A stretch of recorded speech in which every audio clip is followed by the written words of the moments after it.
Hello everyone.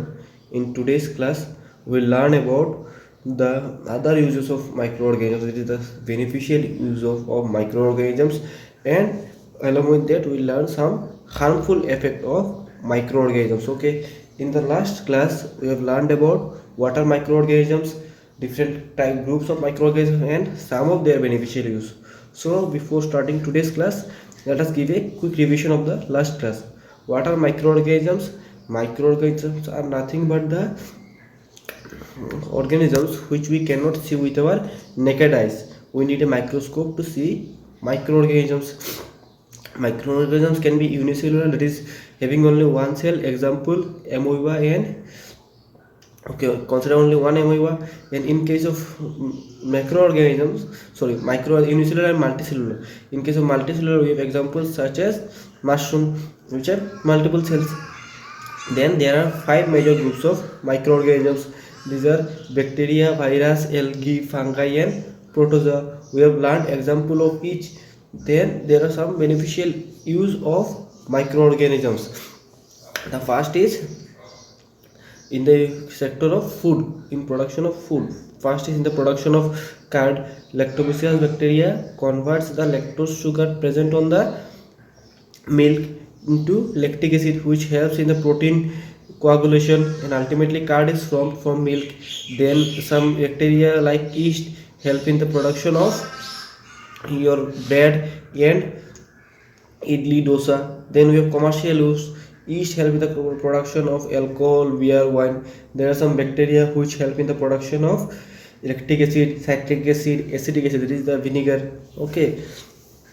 Apart from that, we have learned some medicinal application also. So from medicinal, we'll again learn from today. Okay. So let us go and get into today's class. So before starting the class, let me give you a good message that the expert in anything was once a beginner. Okay, the expert in anything was once a beginner. What does this line means? In your classroom, you have seen that some teachers, they do not need any book. Without book, they can teach for hours to you. Okay, and you think that okay, this teacher is an expert. Okay, so forget about this. In your locality also, there are some good mechanic. For example, one bike mechanic in your locality is there, and this mechanic repairs any problem within a short period of time. And you think, okay, this mechanic is an expert. So what does it expert mean? Does he become expert in one day? No, he became expert in a practice of several years. He is repairing the bike from several years, or the teacher who is expert in the subject you are thinking, he is teaching the same subject for maybe 10 years, 15 years. Okay, and after this much experience, today he is an expert. So if you think, if you will not study properly, and in exam you will write too good, and you will become an expert, and ultimately you will top the exam, you will become rule number one. So it will not help you to become an expert. You need to start from today. Start reading. Okay, you read the same answer, practice the same math, same question again and again, and after reading the same thing again and again, it will be, what will happen to you? You will become expert in the topic. For example, if one maths is there, for example, 1 into 2 square into 8 cube into 9 square, you are solving this. Okay, after solving, for example, you are getting an answer xyz, you are getting an answer. Okay, if you are doing this math for one time, and it is in your copy, and in exam you are practicing trying to solve this equation, it will take much time. But if you have practiced this question, for example, 100 times, before exam you practice this question 100 times, today you are practicing it, tomorrow, then each day you are doing this maths, what will happen in exam? Just by looking at the question, you can say that okay, the answer is xyz. So this is the power of practice. You need to practice the questions or maths every day, then only you can answer in a good way. Okay, so remember this. Don't wait for the exam. Start from today your preparation, then only you can write the best answer in the exam, and you can ultimately top the exam. So these are already explained in the last class, but the next part is related to it, so I am explaining again. Some medicinal use of, these are good use of microorganisms. Okay, so first is production of antibiotics. whenever you feel ill or we feel ill, what we do? We visit any doctor. Then what doctor do? Doctor give us some medicines such as tablets, antibiotics, injection. So what are these antibiotics and how they are produced? What are their source?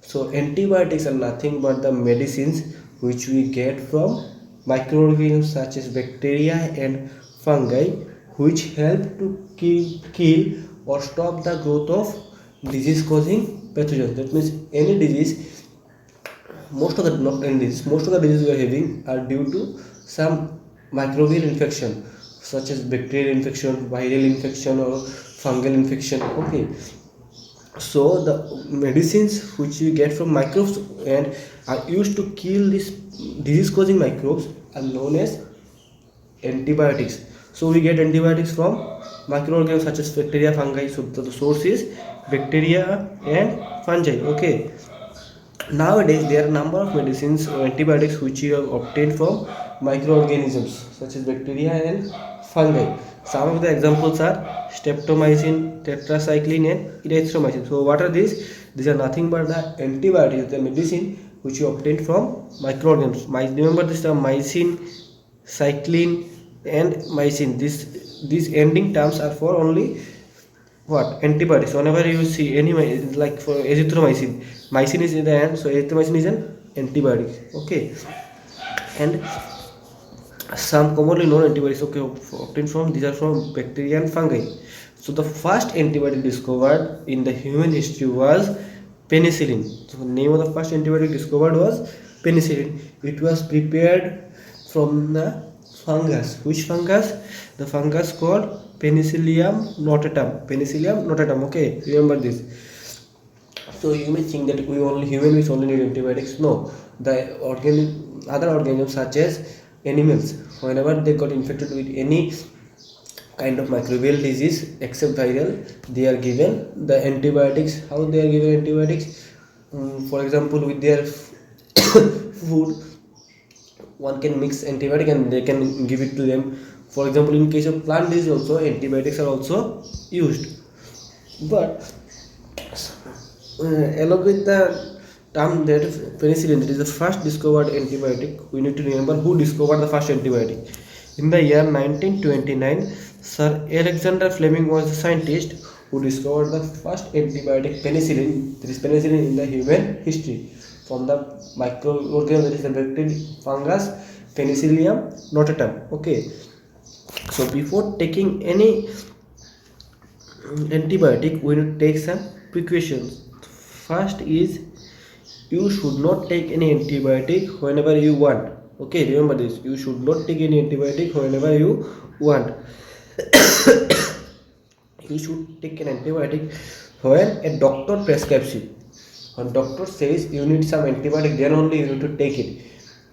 Or else you are going to a medicine shop and the pharmacist is giving you some medicine. Don't take the antibiotic in this way. Whenever doctor gives you, only the doctor, certified doctor gives you, then only you need to take the antibiotic. Then the next is, in most of the cases, for example, you have visited a doctor and a doctor has given you, for example, 10 medicine course. Okay, you need to eat 10 medicine every day after food in the morning. But what you are doing, after eating 3 or 4 days, you have seen that okay, now I am okay, so from tomorrow I will not eat any further medicine. You should not do this. Okay, you should always complete the course. If the doctor has told you eat 10 medicine, you need to eat 10 medicines 10 days. Okay, do not stop the course at half. Okay, you should complete the entire course. What will happen if you don't complete? You are eating medicine means you are killing the germs in your body, the pathogen in your body. After 3 days, what will happen? You are thinking that you are okay, but the bacteria is not, or the germs are not killed up to their roots. Okay, there will be some remaining, or there may be, this may say that okay, he is eating 2 or 3 tablets, after that I will again come. This is why if you don't complete the course, after some days you are again affected with the same disease. So complete the course every time. Then, as I told, you should not take antibiotics when not needed. By your choice or the pharmacist choice, you cannot take. Whatever doctor gives you, you should take it, and not in wrong dose. If the doctor told you once one tablet every day, you need to eat one only. You don't. If you think that okay, if I eat three tablets every day, I'll become okay soon. This will not help you. You should take the dose properly, whatever is prescribed to you. Then antibiotics taken unnecessarily make it okay. Then we know that there are some bacteria present in our gut also. For example, E. coli bacteria is present in our gut, in our stomach gut. Okay, so if you eat unnecessarily antibiotics, what will they kill? They will kill these beneficial bacteria also. These are the side effects of taking any medicine. Okay, so you should not take any medicine whenever it is not required.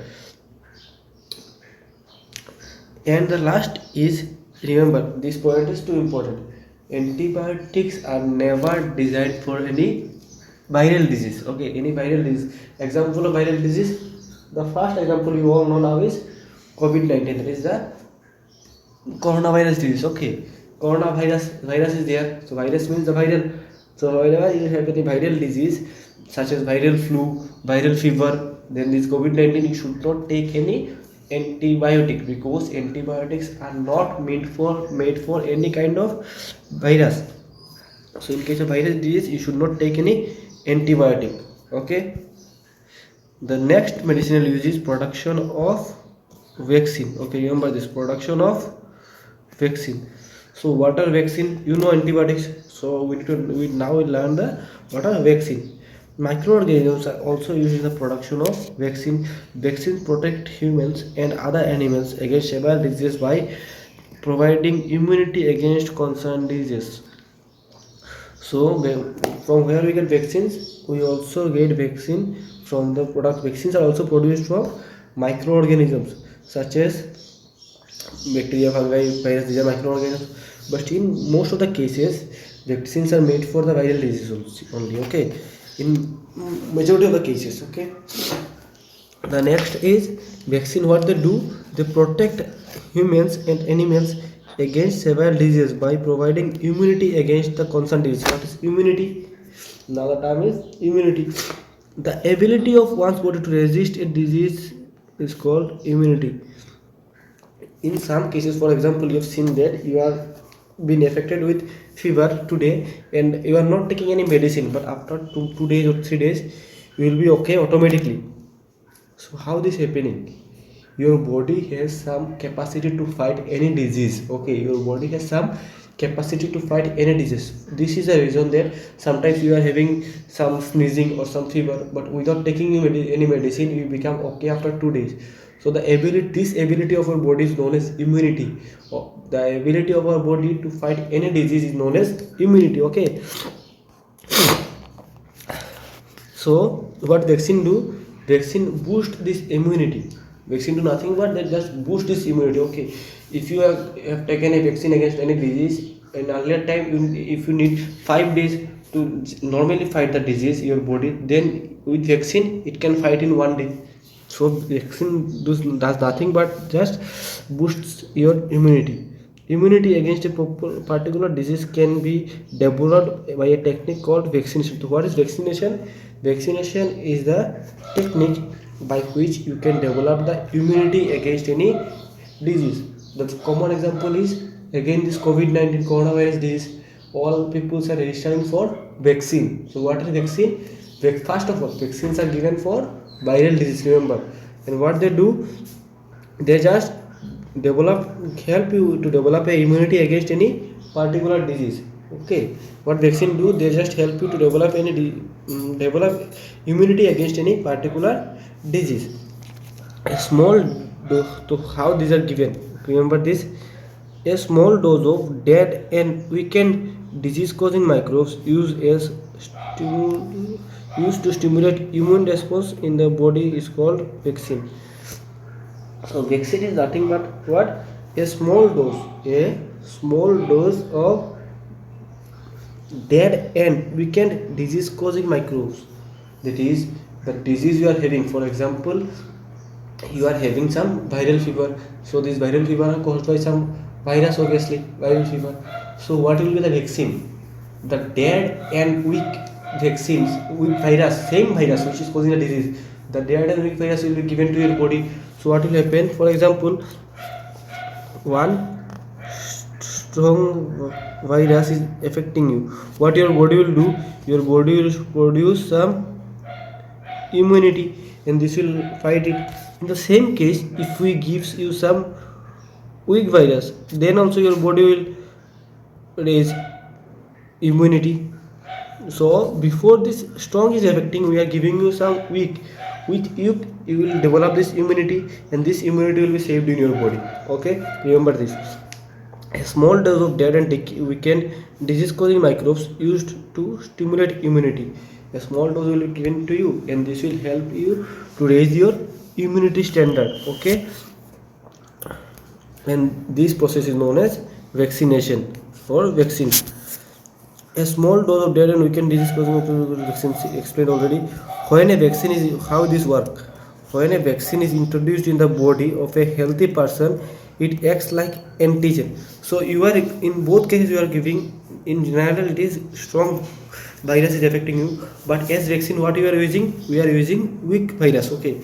So whenever weak virus is entering your body, virus is virus. Okay. Weak or strong is secondary, but virus is virus. Your body will recognize it as enemy because a virus is entering your body. We are giving it as vaccine. Okay, but your body will recognize it as enemy. So what will happen? It acts as antigen, any foreign substance that's elicit any response, immune response. So whenever any foreign substance, virus is entering from outside, so it is known as foreign substance enters your body will start immunity. Okay, the body of the person produces antibodies. Then in against to fight this, what will happen? Your body will produce some antibody. What are antibody? Antibody are nothing but the proteins produced in the body to respond entirely against okay, against the introduced microbes. So these pathogens are known as antigen. Okay, antigen. Pathogens are known as antigen. To fight this pathogen, body produce antibody. The body produce antibody. Remember this. Okay, to fight this pollution, body produce antibody. You should remember this difference. These antibodies remain in the body to protect. But here you are giving some weak virus. So what will happen in case of vaccination? So all the antibody produced will not be required to kill this. Only some will be killing it, and the remaining will be saved in the body for future use. So this is the process of vaccination. Several diseases including cholera, tuberculosis, smallpox, tetanus, polio, hepatitis can be prevented with the help of vaccination. A vaccine can be either be injected or given orally. How vaccine is given? Either it can be injected or given orally. In case of kids, it is given orally. For example, polio vaccine, it is given orally. But in case of mature people such as COVID-19, the vaccine is given through injection. So remember, in case of vaccine, we are giving the weak virus, and weak virus will act as antigen, and this antigen will be killed by what? Antibody. So from where antibody will come? Our body will produce some antibody, and ultimately this antibody will kill the antigen, and the remaining antigen will be stored as. So in childhood we have given injection or vaccines drop to protect us against several diseases. Okay, in childhood you have seen that we have been given several vaccines to protect us from several diseases. A particular vaccine is given at a particular age. This is called as immunization schedule. So what is immunization schedule? Each vaccine need to be given to in a particular age gap. For example, polio is given to only child in your age.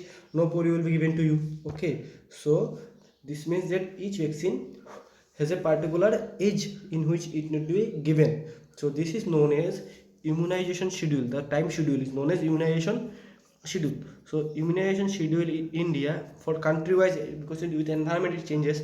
So for country wise it's different. For India we need to remember this schedule. At 0 months, that means when the baby is just born, what are the different vaccine given to it? Smallpox vaccine is given to it.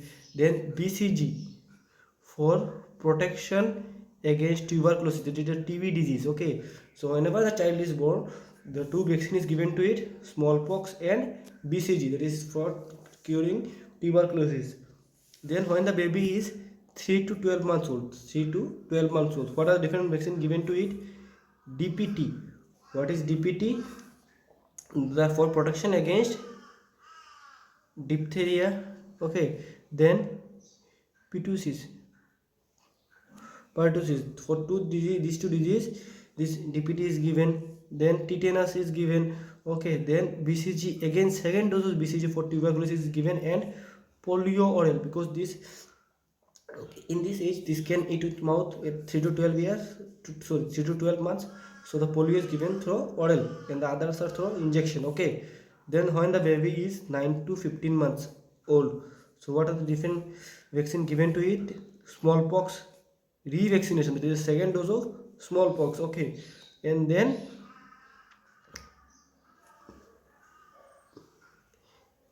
measles is the second vaccine given to them. Then when the baby is 18 to 24 months, that is 18 months, that is 1.5 year to 2 year old baby, the vaccine given are DPT booster dose. Okay, DPT booster dose, the second dose is given.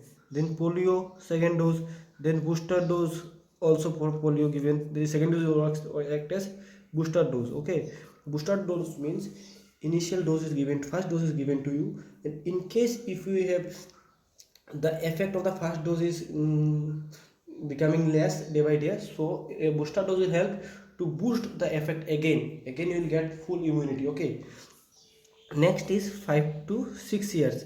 So the vaccination given in this area is smallpox, again revaccination. So far we have seen that only polio and smallpox are given again and again revaccination. Okay, then when the child is 5 to 6 years old, DT vaccine is given to it, and typhoid vaccine is given to it. Remember these two vaccines at mature age, DT vaccine and typhoid vaccine. So these are the some common vaccination schedule for a newborn baby. Okay, or in India. So in future what may happen in future, we all may see some new vaccination is schedule is added over here. For example, as COVID is a serious disease, so there may be in this schedule in the next generation there may be some more age gaps are added. That for example, newborn babies need to give COVID vaccine in this age, senior citizen need to give vaccine in this age. So this there is a maybe a possibility that this vaccine for COVID-19 is also added in this list. So let us know some more about these vaccines and all. Edward Jenner, a British doctor, discovered the vaccine for smallpox in 1798. So when the first vaccine was discovered for human being for smallpox, the first vaccine was discovered in the year 1798. The scientist was Edward Jenner, and it was discovered for the disease smallpox. Then bacteria also used in making making vitamin B complex tablets. So we all need vitamin tablets also. These are up to vaccine and antibiotics over. Now it is about vitamin tablets. From where we get vitamin B tablets? Bacteria also are used for making vitamin B complex tablet. Okay. Now these are some other beneficial use of microbes. It is in the increasing soil fertility. In the previous chapter we have learned about rhizobium bacteria. Okay, in the last chapter we have learned about rhizobium bacteria. What they do, they live in the root nodule and they helps the plant to give nitrogen. So these are present in the root nodules of leguminous plants. So in case of leguminous plant I have explained, in case of legume producing plants they are present in the root nodule. These are white in color, small white in color. Okay, rhizobium bacteria absorb nitrogen gas from the atmosphere and convert it into simple nitrogen compounds called nitrates. So what this rhizobium bacteria do in environment, nitrogen gas is there, they convert it into nitrates. It is rhizobium bacteria who convert this nitrogen gas to nitrates, because plant cannot absorb this nitrogen gas, so they convert this gas into normal convert it to nitrates which plant can absorb. Okay, After harvesting, when the root decompose, the nitrates present in the root nodules mix with the soil and enrich the nitrogenous compound and hence increase the soil fertility. So you are planting some leguminous plant. After the maturation, when the plant will give you the fruit, what will do? You will cut the plant, and what will happen ultimately? The remaining roots will be present left on the ground. In the ground, what will happen after some time? This leguminous plant will decompose. The root legumes will decompose, mix with the soil, and ultimately they will add nitrogen compounds to the soil. So in this way they are using soil fertility. Some bacteria and blue-green algae living in the soil also fix atmospheric nitrogen as nitrates. These microbes are commonly called biological nitrogen fixers.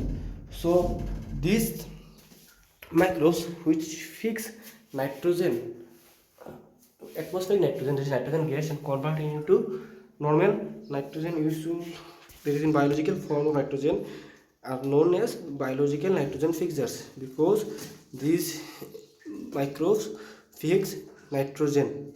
So these are known as biological nitrogen fixers. Okay, so in this way microbes also help in the increasing soil fertility. They eat more nitrogen to the soil. There are some other use like such as cleaning of environment. How they clean the environment? The microbes decompose dead organisms. Okay, we already know this. How microbes, some microbes such as fungi and bacteria eat. They live on dead and decomposing, or they feed on dead and decomposing organic matter, and they convert this harmful thing into useful biological substance, which ultimately get mixed into the soil and increase the fertility of the soil. So microbes feed on dead and decomposing organic matter, and they mix it with the soil and ultimately increase the soil fertility. Some other microwave use of microwaves are, they are used for leather and jute industries. So bacteria are used in the leather and jute industries for some use also. Bacteria also help in generating biogas that act on waste products like animal waste. Okay, so bacteria are used to help in the production of biogas. From where biogas are produced? From the animal waste, garbage, agriculture waste. In these bacteria act and help in the conversion of biogas. Some bacteria live in the digestive system of ruminants like cows and goats. This will help in the ruminant taste lose present in the gas. Okay, some bacteria are also present in the digestive system of ruminants like cow dogs. And yes, cow dog eats all grass, so they help this.